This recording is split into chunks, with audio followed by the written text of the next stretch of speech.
Welcome to the show today. This is the second installment on our book, Etherization of the Blood. And usually we go into deeper secrets, and that's what we title it, Deeper Secrets of Etherizations of the Blood, with myself and with my good friend, John Barnwell. Welcome to the show today, John. Well, hello again, Douglas. And of course, kudos go out to your amazing wife, Tyler, Dr. Tyler Gabriel. And she gives a great deal of insight within her book on the Sophia. And why is that, And you have to do with what's called in Rosicrucian circles, the chemical wedding. And that there's this marriage that takes place. And it's on, Rudolf Steiner says that whenever they mention the feminine, that they're referring to the soul. And that you have that whole idea of the mingling of the soul and spirit, that's what brings about this whole transformation. And for those of you that are out there and you're Christians, don't forget that ultimately what we're talking about is the resurrection. What is the resurrection process? And this is the kind of schematic of the actual process of resurrection. And it's laid out in her 3-volume series. It's the ultimate book in the series that Douglas and I have been working on, is this particular volume that we're talking about, the etherization of the blood. Glad you mentioned that, because I forgot it. Dr. Tyler Gabriel has chapters on the endocrine gland system, earthly and cosmic nutrition streams, the etherization of the blood, the tongues of flame, Sophia, the etherization of the blood, the Eucharist, the spiritual nutrition, Vajrayogini's tantric wisdom. I referenced that in the first talk. And these things in here, and then it goes into a clear, this is the part I helped on. I helped give some of the mechanical, very scientific stuff about plasma generators in the human body, brain waves and stuff, and and the 3 fields of force. So, which we call these fields of force. That's where everybody's going, oh no, everything's a field of force now, and then it's morphic resonance, like they always knew this. You guys, scientists are the most silly people. They are the most uneducated people I've ever met in my life. But see, again, that's the rub, because they want to reduce everything. It's a field. It's like, what's a field? That's their brain. Their brain's a field. I mean, we're talking about the basically the robes of supersensible beings, right? That when Rudolf Steiner talks about Earth evolution, and he says, a human being, in order to understand a human being, you have the physical, you have the etheric, the astral, and then you have the I. He says, and when he gets into describing human evolution and all the historical stages, what he's talking about is pertaining to the realm of the angels, the archangels, and the archai. Now, if you want to get into an understanding of nature beyond that, then you have to relegate yourself to the higher orders of beings in the schemata of Dionysius, the Areopagite, who ran the esoteric school that was founded by St. Paul in Athens. And so you have Dionysius with the 9-fold schemata of angel, archangel, archai, Kyriotutes, which is your Elohim, Dunamis, Dunamis, Kyriotutes, and then thrones, cherubim, seraphim. But in getting into understanding nature, Rudolf Steiner says what you have to do is you have to bring it into the realm of the Elohim and beyond. So that's the exousiai, that's the spirits of form. And he says that, and when you get into the northern mysteries, where they were dealing with the external expression of experience, Whereas in the Eastern mysteries, it's the internalized aspect of it. But what we're talking about is this interplay between that cosmic realm that's outside of you, mingling with the cosmic realm that's inside of you. And so you have that whole idea that Christ is the orchestrator of this whole symphony of beings, and that there's a picture that it's Christ is the architect. It shows Christ standing like he's giant, and he's holding the compass, and he's putting the compass down on a globe, which is the earth. That it's that whole idea that the architect of this experience that we call life is Christ.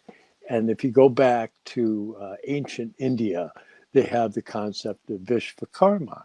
Well, what is Vishvakarma? Well, Vishvakarma is the architect. He's the fashioner. And so you have that whole idea of that when you're getting into this process that we're talking about, where you merge your human realm with the cosmic realm, what you're doing is you're creating. You've entered into the realm of the creator beings when you align yourself with the forces that we're talking about here, which we call the moral fire. And that's that moral fire, that's that rosy hued peach blossom with golden radiance that is to be found within the heart. And so that's kind of the image of what Douglas has been attempting to describe in a way that is comfortable for people that want to approach it according to modern science. Yeah, magenta, Steiner calls it, the color of the human being, magenta, because if you take the Goethean color studies and you work with light and dark, they either create green in the middle or magenta. And so that's either the human or the organic realm of plants and stuff. So when we're talking about the etherization of the blood, there's 1,000 names for this in different cultures, but basically it's talking about what happens when you go from your heart chakra to your throat chakra to your brow chakra to your crown chakra. And there are chemical elements related to that. There's consciousness layers that would be, if Christ sits on your heart, as John just said, we have to have Christ at the center. If Christ sits on your heart, you're a true human. And then you can rise to the realm of the angels, the archangels, and the archai. Imagination, inspiration, intuition, thinking, feeling, and willing are transformed. But they also relate to certain elements. They relate to all kinds of things that are part of people getting the symbols that they need to evoke in them something that is beyond sense perception. Because as long as we use sense perception to describe things that can't be perceived with the common five senses, these are supersensible things we're describing, we won't get anywhere. You can't use earthbound thinking to describe the cosmos. When plasma balls started dropping recently, and they called them drones, these light orbs all over the earth from the clouds, freaked everybody out. Well, they've been around forever. They were here probably before we were. And yet we don't even know they exist, and all the speculation on them. Why? Because they were invisible until they decided to turn visible. And what do? What's their characteristic gesture?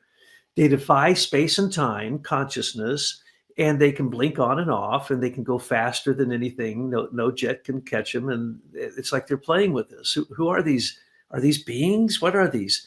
That's Ezekiel's chariot, as we'll describe in a minute. But John put it in a good perspective here. Foo Fighters. They're Foo Fighters, they called them in the 50s. They first started calling them Foo Fighters in 1954. And everyone who went up into the air saw these things, and they actually have a policy now on the International Space Station. When they see the bogies, they have to turn the cameras away. That's their policy, because they can't explain it. And what does science do? They put a name on something. It's a field. That's the new thing. Well, what's a field? Well, we can't really. As a matter of fact, there's a lot of anomalies in fields, and we really can't. Every time we try to describe one, no, because they're going about it the wrong way. use ancient clairvoyance to indicate to you where you should look, and then you can find it. And so as we are evolving, the process of ascension is to go from being a human into an angel, into a Christ-and being, and start to become an angel, and then later become an archangel, and later a time spirit, an archai. And then later we go into other realms higher than that. Now, what people don't understand is that when you talk about the 9 hierarchies, it's kind of like a religion that is anti-scientism. And I consider scientism to be a religion based upon beliefs and fake theories. So when we talk about scientism, or we talk about spiritual science, then we're talking about 2 poles that are quite different. And that's the same thing when we talk about what's beyond our atmosphere and what's in our atmosphere. But we've been told in all the ancient texts, as above, so below, as in heaven, so on earth, as with the gods, so with the humans. If humans become heroes and drink the nectar and ambrosia of the gods, or if they get the ichor of the gods, the blood of the gods. And this is what we're talking about. The earthly and spiritual nutrition stream is about eating ambrosia, drinking nectar, and gaining immortality through it, the elixir of life, gaining immortality through it. But what is ichor? Ichor, when the Greek heroes like Psyche, I'd rather say Psyche, not Hercules. Hercules is made up to a great degree. It's transposed, let us say. So when Psyche drank the ambrosia and drank the nectar and ate the ambrosia of the gods, she was invited to a table up in heaven, wasn't she? To Olympus, top of a mountain. And that's where the gods sit around and they eat. They either eat the apples of Hesperides. They can only be picked by the daughters of the golden apples. The golden apples of Hesperides, which gave them immortal life and gave them the immortal life in their ichor, ICHER, which is the eternal blood of the gods. Well, that's what you get through this process. You get literally ambrosia, nectar, and that's pituitrin in its 2 forms. And it gives you the eternal understanding that you are an eternal being, which is basically the second stage of initiation: preparation, enlightenment. If you have an absolute intuition that you have reincarnated, then you know you're immortal. Unless it's just a real fluke and it happened. Of course, if you know that you've reincarnated, if you know the resurrection secrets, the mysteries of Christ's resurrection body, which is what John is talking about. This is all about Christ's resurrection body. And by the way, there is only one deeper secret. We're telling you the deepest secrets in all traditions related to the human body, and which then is related to the earth. But there's one secret deeper, and that's our next book, John, which you're working on now. And I'm not going to go there, and because it's so cosmic, most people can't possibly understand it. But I'm working on the science to demonstrate that it's true, and it's getting very close. So what we're talking about here is really the transformation of the human being into a son, because Christ is the being of the Son, the second logos. And then there's an antichrist, an anti-son being. And the Son gives us all life. And all of the cosmos, 99.99% of it is plasma. And plasma, they've now found out that, I could go into this forever, because the new research has indicated lots of facts and data, but you have to interpret it.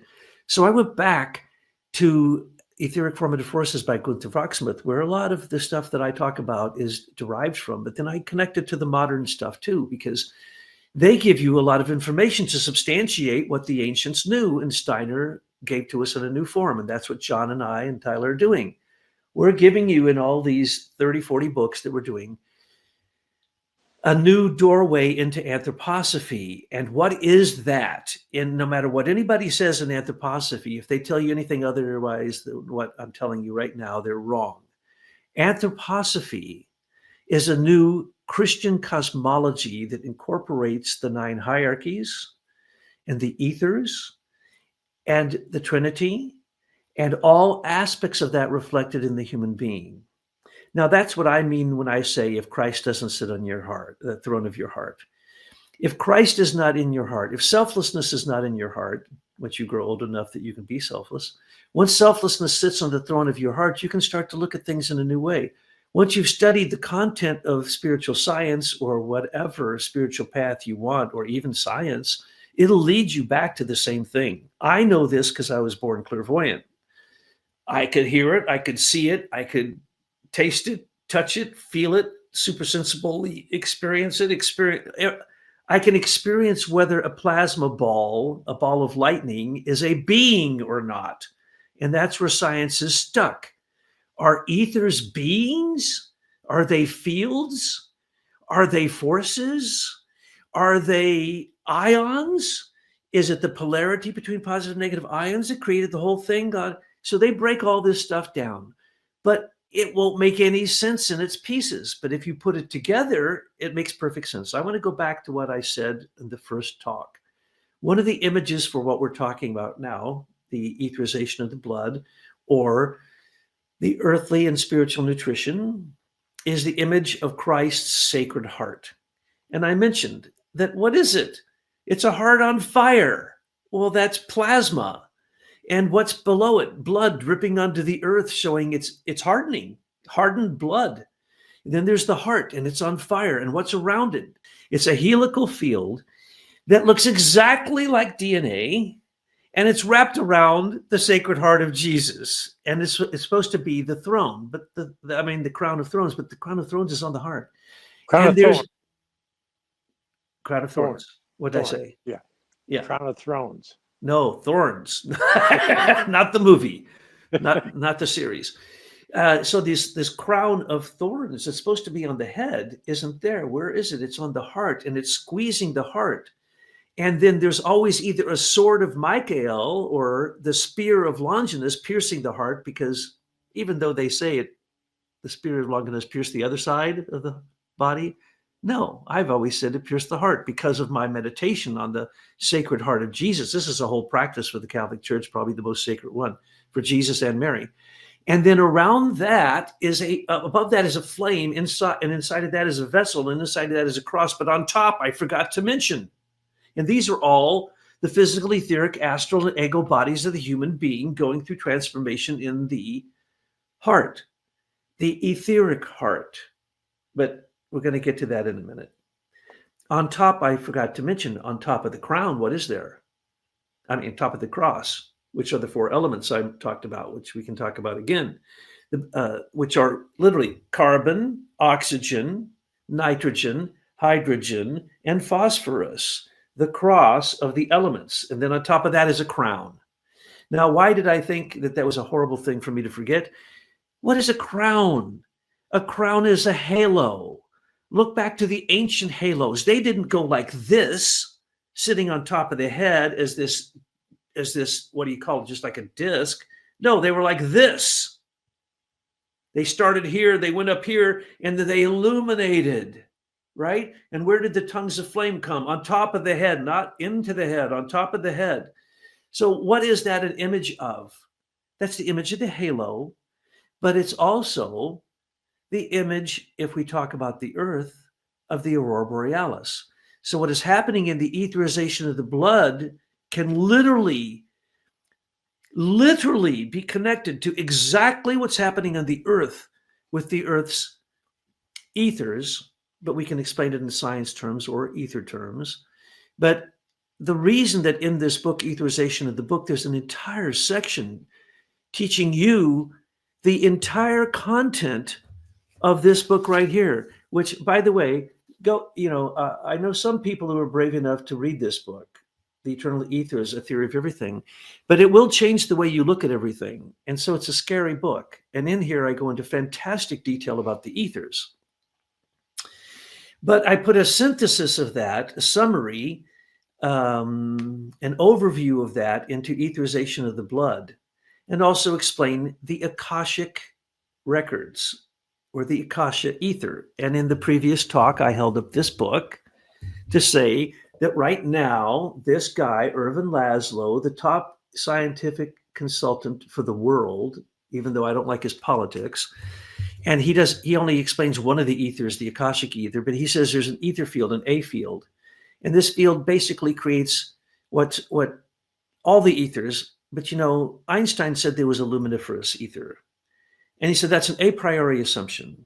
And if you do not say and agree with me there's an a priori assumption, then you cannot understand relativity, because it uses the standard of the movement of light.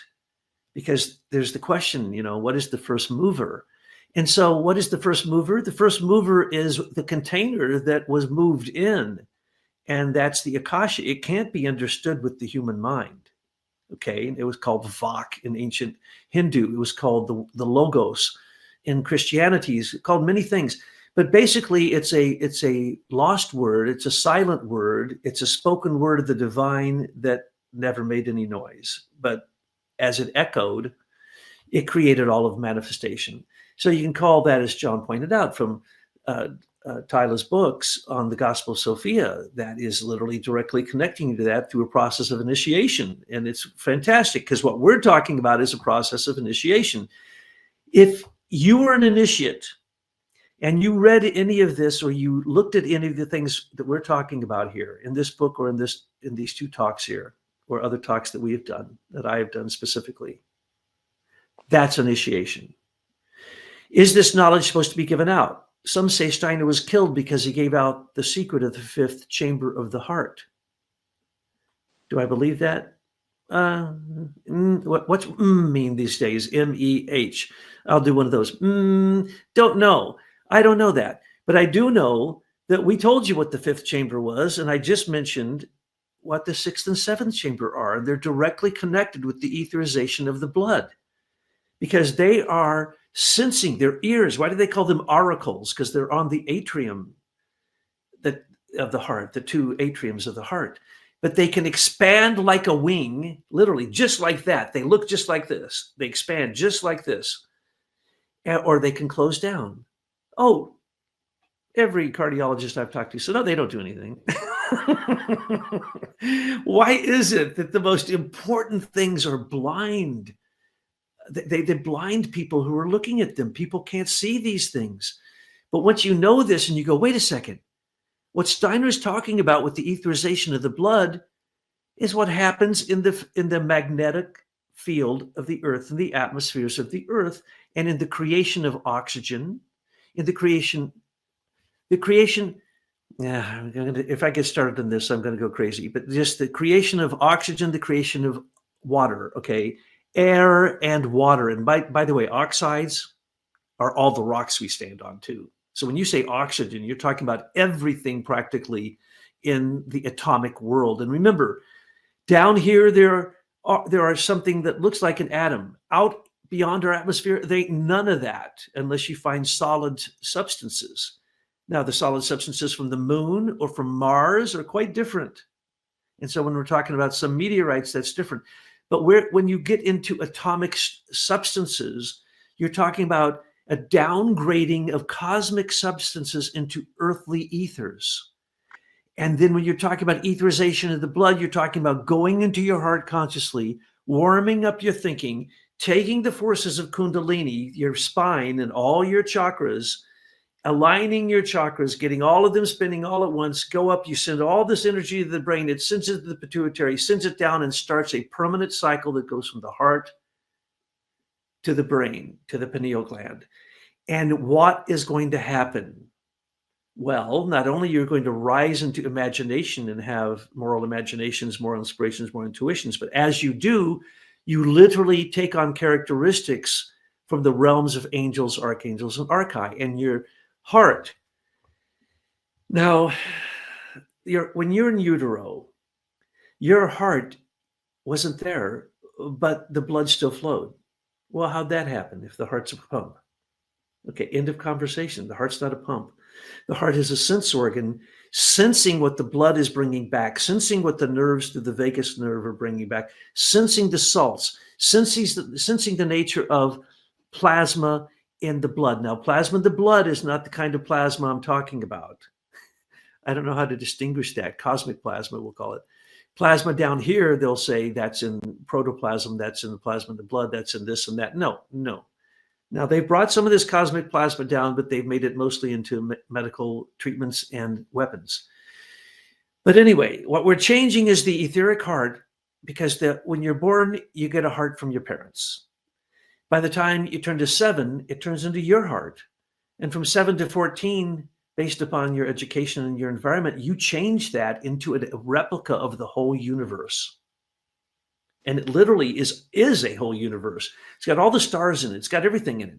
And it came down from above. And so your heart coming up kind of from your inheritance and your heart coming down from above literally slowly goes down into your heart until by 14, you've got control of your etheric heart. And then you start an astral heart. And that goes till age 21. And then for 3 cycles of 7, you're working on that. And then after that, it keeps going up. And if you've developed angelic thinking, archangelic feeling, and intuitive archai or time spirit, in other words, if you get your willpower in line with the spirit of the times, the archangel, or now archai Michael, then you're up here. What happens? You split open the back of your head, and it grows into a halo, like Steiner draws pictures of it. It's like big. Really big. And what happens up there? You have infinite capacities to contact the real realms of memory and the etheric. And so when I used to look at my teacher, Gaelic Rinpoche, who was John's teacher too, he'd be talking long because he's learning, he learned English and he's trying, he's being really interactive with people. And then all of a sudden he goes, okay, now let's start the ritual or the song or the initiation. And the second he starts reciting something by memory, he was no longer in his body. From the second I met this guy, I'd like, whoa, it would throw me back. He would go up into this thing in the back of his head, right? And he recited things that, it's like reciting a 500-page book without one word being wrong, with the exact inflection, the right tone, with the right emphasis, with the full understanding, and so on and so forth. So what did he do? He took moral teachings, sutrayana, went to mantrayana using voice, because these things you have to be said in exact tone, exact way, and then went to what is called vajrayana, which is using visualizations, and sometimes this is reversed, by the way. And then he goes up here to Tantrayana, which means you are taking a copy of that deity that you're worshiping, putting them right on top of your head. And you are working like an angel down here as a human to become just like them, take on all their characteristics, their powers, their tools, their moral this, moral that, all these wonderful spiritual gifts, and you try to become just like them. You emulate them. They're your hero, and you're using them as your way to get to enlightenment. And then when you're done, you send the whole thing up from your heart up into this realm. They call it the illusory realm. One could call it the Akashic records. It's the local antenna for the Akashic records. So when you're talking about what Tyler and I are working on right now, the telepathy tapes, and the fact that they've proven that 10% of all nonverbal autistic children who can't speak are actually geniuses. They consider them, they used to consider them idiots, so idiot savants. No, they're just savants. They're not idiots. And they type now, and they can just tell you anything you want to know about anything. And they say they go to a hill at night or a field or a mountain or whatever, and they meet with their friends, and sometimes anything they want to know. A teacher from the past or some brilliant, fantastic teacher comes to them and teaches them Hebrew or any language they want, or answers any question they want. And so these children don't have questions, because why? They're not into the lower chakras. They don't ever learn to sometimes even stand upright or walk straight. So the Christ gifts of standing upright, speaking, and thinking never happened with these children. We thought. Me too. I worked with them. I was wrong. That I knew that they were in the aura of Christ, because they never said, if they don't get to walking, if they don't get to speaking, they're still in the aura of Christ. All children up to the age that they speak are usually age 3. And thinking doesn't arrive until you get your organs straight and everything's working, and then you start to think, okay? So some of these children, they thought, well, they don't have walking abilities, they don't have speaking abilities, they don't have thinking abilities. Wrong. They have the greatest thinking abilities, and they have infinite thinking abilities. So the Rain Man and other beings like him who are savants know everything about any particular field of knowledge through resonant morphologically understanding it. I've worked with him. I knew the Rain Man. You could ask, if you ask him a question, you just see him go, zoom, he goes right into this field, looks at it, reads it to you, and he becomes the field, and then he comes back out of the field, okay? So anyone can do that. You can do that for an angel, an archangel, an archai, through your vision, your hearing, your speech. And so these practices get you in alignment to connect with the beings who literally sit on your head. That's where all the Tibetan stuff goes. It sits on top of your head. And it goes into the Madala field or the Tushita heaven. Well, what is that? That's a description of the etheric plasmic world. And I'll try to give a description of that later if John lets me. Yeah, well, getting back to the children that have these psychic abilities, it's not that they're not there, it's that their physical is impaired in its ability to be able to bring it into this realm. It's not that they don't participate in that realm. In fact, by being impaired in this realm, it gives them a greater capacity in that next realm. And so it's really quite fascinating. And it kind of leads into, if you go back to early in Theosophy, the first book that Rudolf Steiner worked with was Light on the Path. And Mabel Collins, who she put this to writing, talked about how it was a result of her traveling in the astral world to a place and being shown these verses that were written on the walls of this temple, right? And so it's this archetypal relationship that one develops in the supersensible world. Yes, we're And just so so, excited by these telepathy tapes. We're just yeah, that's completely, it makes me go out of my mind, because how did I not know this when I worked with the children? I knew a little bit, but I could talk to people through my mind. And why did they not invite me or tell me or in any way get me? Because you know what I would have done? The wrong thing. I would have used them like an oracle to get answers to my questions. well, I mean, over at Camp Hill, they had that one person there. Camp Hill are centers for the shall we say, the mentally challenged. But they had this one kid there that anytime somebody had to go take a train, they go ask the kid about the train schedule. And they'd be able to tell you, like, if there was some kind of delay in the train and the schedule, or from where? From just because they can contact that. And say, well, how would that be possible? Well, I go back to the story. Friedrich Riddlemeyer was talking to Rudolf Steiner, and he asked Rudolf Steiner if he was a reincarnation of Pherecydes, and he said that's very interesting. When did you come up with that? And he told him when he had the thought, and Rudolf Steiner said, at the time I was using the etheric body of Pherecydes to solve a mathematical problem I was working on. So you have to be able to be very, very expansive in your thinking to be able to, now that we've kind of moved to the next stage, so to speak, in these talks, because with this book, like I said earlier, all the other volumes prepare you to be able to come meaningfully into the content of this book. And likewise, as you continue on, you're going to find that there's levels at which these divine spiritual beings that cohabitate with you in this universe are the ones that brought into being all these things that you interact with on a daily basis. You just don't know it. And in the East, they have a concept called Mula Prakriti. Now, Mula Prakriti is kind of like the Sanskrit word for plasma. And Mula Prakriti means to begin to go forth.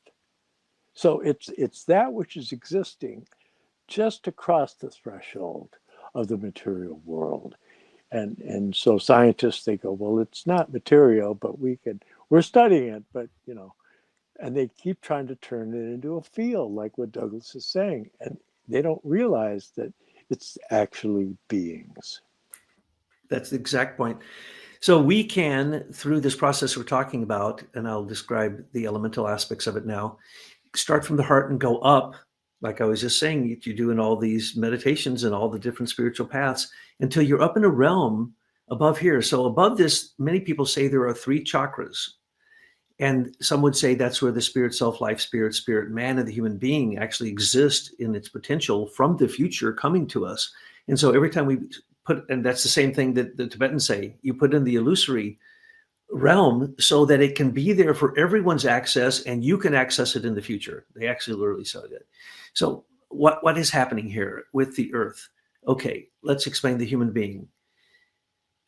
As you're expelling your breath, if you know the secrets that we talked about in the first talk, and you retain the breath, you retain a bit of carbon. That carbon then, when it gets hot enough, you release it, goes to the heart. And then what does it do? It takes oxygen. And remember, oxygen is in water.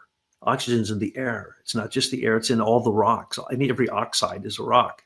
Silica dioxide, I mean, is most of the crust of the earth. That's really, what is that? Oxygen. So oxygen has the ability to do all kinds of bizarre things people don't think about. But anyway, the oxygen comes here in the carbon in the heart. And what happens? That it heats it up, and that oxygen is related to your physical body. Well, the carbon is related to anything that's organic, right? So anytime you see life, there has to be carbon, because why? Carbon is selfless. It always bonds with everything. And so it bonds with that oxygen. And oxygen is the most material, really, when you look at the big picture. And what does it do? It moves it up the vagus nerve, which is the frontal spinal cord, also called the Sintamani tree, or also called the Sintamani stone, or the wish-fulfilling stone, or in the East, they have a thing that they have in all their homes, and it's the chakras. It shows 1, 2, 3, 4 chakras, and it's called a tree. And you say, why do you call it a tree? What's it called? A rishi or Riki, R-E-K-I. And it's everywhere, and no one seems to know what it is. That's frontal spinal column, right? So as you're going up the frontal spinal column, you go from carbon and oxygen in the heart to nitrogen in the throat, to the pineal gland. Now remember, the pineal gland really sits below the pituitary in the 4th ventricle and comes forward to the pituitary up here, okay? So when I say then it goes to the pituitary is actually lower than and easily accessible, but then it goes up and goes, when the pineal gland stands up, it becomes the crown chakra, which they say has 1,000 petals and possibly 3 different levels above it. So once it gets here, it works through speech and sound and nitrogen. And nitrogen basically is what activates the whole world. And then when it gets to the brow chakra, it becomes hydrogen. And hydrogen is a gas that just keeps going out into the world. And then above that is phosphorus, which just keeps going up. As a matter of fact, these elements are found besides helium, hydrogen, some sodium, iron, but particularly carbon, and carbon in its higher forms, which I'll talk about hopefully in a minute. But there's perfected carbon floating around in the dust of the universe. There's no such thing as a void anywhere in the universe. No such thing. It's filled.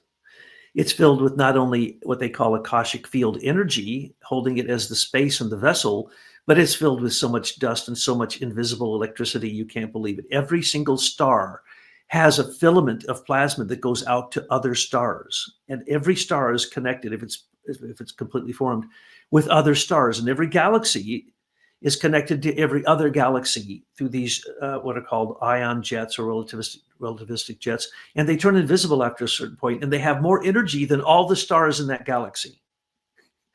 So they're only becoming, this is literally in the last 5 years that they've even understood any of this, okay? So what we're looking at with carbon, oxygen, nitrogen, hydrogen, and phosphorus, if you go out into the exosphere of beyond the Earth's atmospheres, okay, let's just do a little review here. Troposphere, stratosphere, mesosphere, thermosphere, exosphere, magnetosphere goes around the whole Earth, and it has the sun coming with solar wind, and it creates a big shield, and then out the back it has like a comet of magnetic tail behind it, okay? So out there in the cosmos, it's nothing but plasma. And by the way, the sun isn't a big ball of gas burning up in the middle. No, it is sucking. It's actually a white hole, and science now believes this, that it's a white hole, and that it sucks basically helium and hydrogen and these other elements into itself, and inside itself, it becomes a furnace and kicks out asteroids that come shooting at us on a regular basis. But most of the transformation happens because it's 10,000 degrees Fahrenheit at when you have a solar flare. Out in the corona, out on the edge, it gets the hottest. The surface of the sun is about between 5 to 10,000 degrees, but it can actually reach hundreds of thousands of degrees out in its solar flares. And that's where helium and hydrogen gets changed. And so the solar wind brings with it an immense amount of helium and hydrogen. And helium comes into our system, reaches the magnetopause or the plasmosphere. And because it is plasma coming from the sun, it directly feeds the plasmosphere. And what happens? Helium steps down into O3. And finally, when it reaches down into our atomic world down here, it reaches O2. And then that mixes to become our oxygen that we breathe. So without that transformation happening in the plasmosphere and in the exosphere and in the magnetosphere of the Earth, we have nothing to breathe. And that comes directly from the sun. Now, I'm not going to get into too many details because that gets very complicated, but the hydrogen on the other level working with the moon comes in, creates hydrogen peroxide, and then, which is H3O3, and then becomes H2O water. So from plasma and from what comes in from the sun every 8 minutes when we have a reconnection through a magnetic flux transfer point, and now they know that those magnetic cables, they call them magnetic lines, strings, or tubes, go all the way back to the sun, and instantaneously, in the millions of miles between here and the sun, they instantaneously turn on and turn off every 8 minutes. Isn't that just amazing? So we are fed the plasma that gives us our oxygen and hydrogen through those spheres I just talked about. That's not even our atmosphere yet, but that's what Christ does to protect us. That's like the cloak of Sophia wrapping around the earth to make sure that we don't get burnt alive. Because if we get ultraviolet or even light in its pure form, ultraviolet, gamma rays, cosmic rays, X-rays, it'll kill us. That's very well known. If you stare at the sun too long, it'll kill you. So light in the upper atmospheres, in the ionosphere of the earth, now we've gone out of the magnetosphere, out of the plasmosphere, out of a big section of the exosphere, and we're getting down into our atmosphere. When light comes into our atmosphere, because light ether absorbs light, it creates ozone, and that's how we get O3. Without ozone, we wouldn't have this incredibly brilliant crystal, and Aristotle referred to this, and the Greeks referred to it as the crystal sphere around the earth that reflects back the bad rays of the sun. And that is literally true. And if they got through, we'd die. But they do get through. I'll talk about that in a second. So when that light can't get through, hits the atmosphere, it creates ozone. Now we could go a lot into ozone. And what is ozone? But it's O3, which then later drops into O2 because it drops all the way down into the mesosphere, into the stratosphere, into the troposphere. And then we see it collecting at the South Pole in the wintertime, right? Don't get me started on that. So we had the process of oxygen and water being given to us by the solar plasma and also the sun working with the moon that brings us in here. But in the atmosphere, we then get to see plasmoids doing basically what we do in our body. I'll talk about that in a minute. Up at the top of the Earth, we have the magnetic North Pole. People don't know that it's been shifting now for years and is exponentially increasing every single day, moving towards the equator. We went all the way from Greenland in my lifetime, early lifetime, all the way up, all the way over past Russia, and now going down. And the same thing with the South Pole. It's coming up to meet the North Pole magnetic excursion at the equator, and it's getting pretty close. Okay. That happens in the sun every 11 years. So when that is happening, of course, it's all related to the sun, right? Everything's related to the sun. If you don't know that, you don't know anything about the world, period. Everything comes from the sun. All your thoughts, what's that? That's the light of the sun bouncing around in there and coming back as your mental images, right? So what we have here is that in the exosphere, there are plasmoids. And these plasmoids can't be explained by science, but they've been observed thousands and thousands of times. And so they've done studies on them, and they can't figure out what it is because they can pass, and you can do this in the laboratory. They can, and they created weapons, as I mentioned before, and all kinds of medical treatments with this, but they can take a plasmoid that turns into a torus ring, a donut, pass it through solid metal without changing it and pass it back. Well, that's what angels do, don't they? That's what Christ did in his resurrection body. So what you have here is that when you understand the characteristics of plasma, it looks as if it's a nursery and an incubation system when it's in the cosmos to change cosmic helium and hydrogen into our oxygen and water. And in the atmosphere, it changes it into our organic biological substances. And that they descend exactly as Steiner describes this. Now, mind you, when meteorites and stuff hit the Earth, all the dust of the Earth, including all of the microbes and everything that ever lived, went up into the atmosphere, and it becomes dust. And this dust in the thermosphere, particularly where it's anywhere between 3,000 to 5,000 degrees, sometimes 10,000 degrees, right, causes the plasma to get super excited. It starts to whirl and create magnetic ropes that turn into a torus inside of a sphere. And you go, wait a second, that's what the heart is. Correct. And then when you say, but what's in that dust? And they have a whole theory, which is a bunch of nonsense since they've never captured one of these and got to kill it. Because until science can kill it, they don't understand it. So they chase them with their jet planes and everything, can't catch them. Nobody can. They can turn right angles, 180-degree angles. And flat. They have one in one study that dropped from 80,000 feet to 20,000 feet in less than a second and didn't lose its form, left it cosmic comet trail. And then sometimes they run into each other and explode. Sometimes they get together and it looks like they're having sex, and then they have babies and the little babies come out. Sometimes they just come up and like a fish, they just start dropping their babies. This is all happening in our exosphere. Now that it's happening down in our troposphere, people are freaking out. Government doesn't know what they are. And it's just hysterical. What is it? That's what's in your heart, in your head, and in your belly. It's cold fusion and cold fission in your belly, particularly. And these things are what's happening. Cold fission, as you change helium into O3 into O2. Well, hello, it didn't explode. They told us it has to explode to do that. No, it doesn't. It is a biological process that ether does with plasma on its own, or plasma does to ether, we should say. And then when it becomes biological, comes into our atmosphere, we start to see these things. Now, inside of them, you can see, they actually have names for them, things being created where you see the double helix and it creates DNA and RNA, and they couldn't figure out how. Somehow, either from space, where meteorites have that in them, and in fact, C60, C40, C50, C60, C70, C80, all they believe come from chrondites. And so they take DNA and RNA and it ends up on a meteorite. And then that comes into our atmosphere all the time.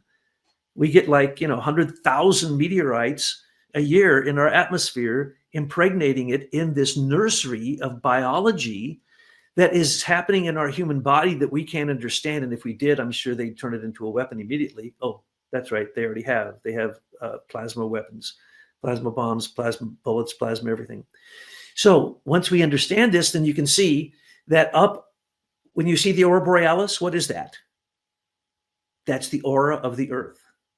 Those are gases of hydrogen, oxygen, and nitrogen that turn the three major colors that rise up out of the earth as free ions, hit the solar wind, and the solar wind lights it up and says, gee, you're just like us on the sun. Isn't that pretty? We have nighttime auroras that don't use the sunlight, that we create our own light. And that's human beings thinking, feeling, and willing, going into the earth. We all go to the core of the earth and go out the North Pole every night when we sleep, no matter where you live on the earth. And as we do, we give to those beings in the spiritual world back ionized particles if we had any higher thinking, feeling, and willing during the day. And so you actually have to start to understand that the reason you see auroras is because of human activity. And sometimes we get coronal mass ejections, large solar flares, no aurora. Why? That's because it has to do with human response to that.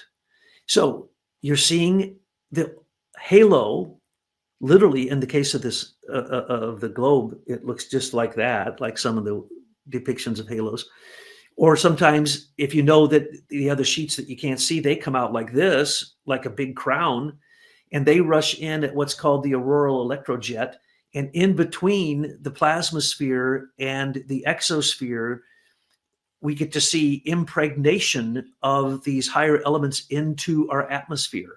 And then from the thermosphere into the mesosphere, into the stratosphere and the troposphere, we are seeing implantations of what's called complex dusty plasmoids, and the dust are crystals. And that those crystals, if they happen to be from carbon that came in through the auroral electrojet, then they can become literally biological and have DNA and RNA.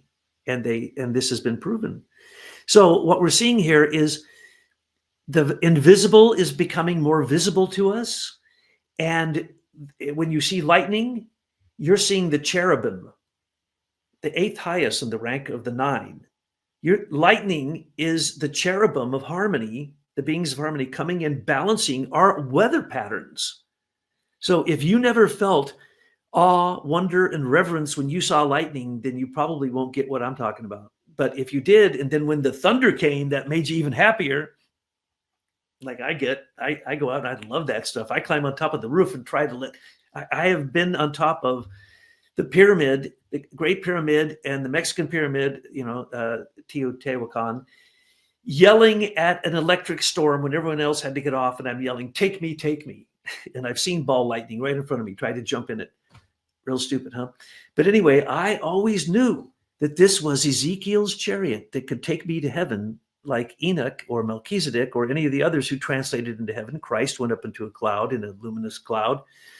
His resurrection, his ascension, all of these beings, all these Tibetan teachers, they turn into a rainbow and they just go up into heaven. That's so many people witness it. It's ridiculous. You can't deny it. So how does this happen? We have just told you how it happens. Are there ways to enhance this, to speed up the process? Yes, as they've proven, if you have cancer and you can see the organ and you can see the cancer and they show you exactly what it looks like, you can visualize it, you can get rid of the cancer. So if you can visualize a deity and put it on your head, you can become the deity. If you can visualize the physical material relationship that the earth gives to the spirit, the food it can, and then the spirit gives to the earth the food we need, and that also happens in your human body, then you get the point of what this book is about, the etherization of the blood. Well, how wonderful. Yes, I mean, ultimately, what we're looking at and what you're referring to in the Western Hermetic Kabbalistic tradition, they have what's called meditation practice called assuming God forms. And that's where you visualize yourself as whatever particular deity form you're manifesting. And that type of visualization can be very effective for certain personality types. But again, I bring us back to that magenta or peach blossom, beautiful orb that's radiating golden light.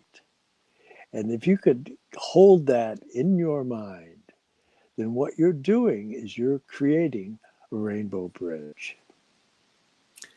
The Rosicrucians were the first to discover that if you take phosphorus as a gas and you burn it, you can stick your hand in it and it doesn't burn you. So they'd use that in the magic shows all over Europe when this was discovered. And, you know, you can see it in some movies. They show you this and you go, what?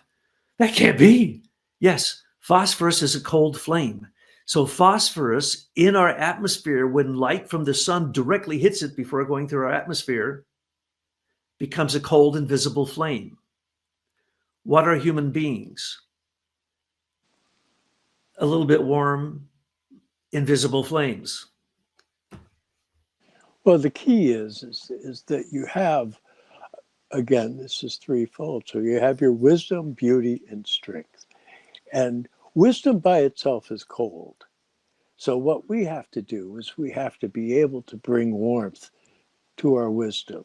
And that's through the whole mystery of the resurrection body and the moral fire. Amazing you'd say that. In the telepathy tapes, the lady doing it basically says these children, when they ask them deep questions, speak brutal truth. So they have the wisdom, they just don't have the, you know, the delivery. And oftentimes that's me. I may get the wisdom, but my delivery of it is absolutely brutal and honest. And that's what John's here. John's here to make sure that I have a little bit of warmth in my thinking. But this is so exciting to me. I can't begin to tell you, this is the science of not only the future that we call here on the earth, but it's the future of all spiritual science. So when you understand plasmas, which we don't understand at all because it'll break your brain thinking about it. They pass through metal. If you start thinking about, you know, the rays of the sun and what they do, it'll blow your mind. But here, let me give you one tiny example. Stem cells are certainly floating in our atmosphere. A stem cell in a biological condition is immortal. It's got blast cells in it. It can become anything it wants.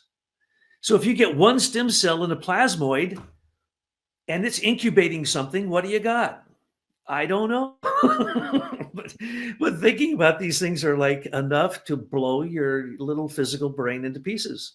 Yeah, it's what's called a liberating concept, and being able to work into these things. It's kind of like a force multiplier. But as far as science in its usual way of looking at things, as far as they've got along with this, is they've come up with the concept of the self-organizing universe. Precisely. And what do they call it? Intelligent design. Well, all I can say is I sure am glad that the scientists decided that God had intelligent design, because where would we be without it? Thank you, John. And thanks for bringing people a step closer to the ethers, to the etherization of the blood, and to plasma.